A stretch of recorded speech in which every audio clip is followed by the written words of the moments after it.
Carter Evans spoke to a former Meta employee who was among the 11,000 workers who received an email telling them they no longer had a job.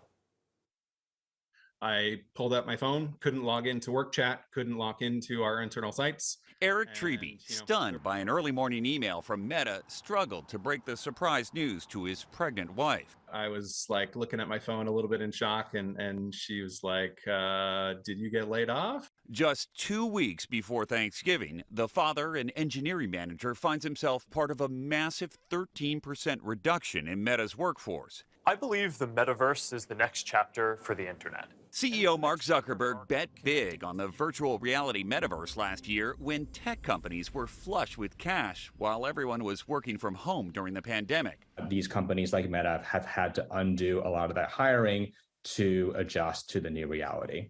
Fellow startup founder Roger Lee tracks tech layoffs and says the impact can be far-reaching. 50% of the layoffs in tech in the US have come from Silicon Valley, the San Francisco Bay Area. These tech layoffs, which of course will have ripple effects for the local economies. Nearly 75,000 tech workers across the country have gotten the axe so far this year, and with borrowing costs rising and revenue falling, there's likely more to come. Eric Treby was a remote worker, and today he'll be back online, looking for a new job.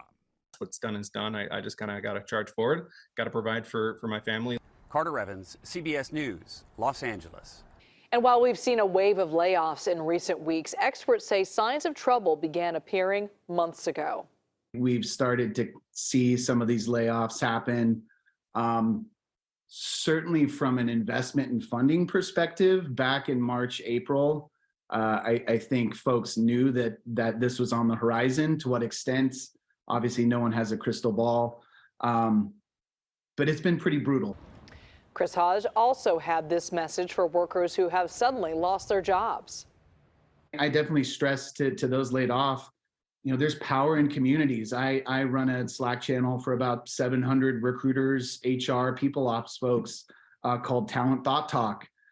Open invite. There's folks in there that want to help people, even if just through resume reviews and brushing up on interview etiquette, right? Sometimes it's just getting your mind back in a place to go out there and look for that next job.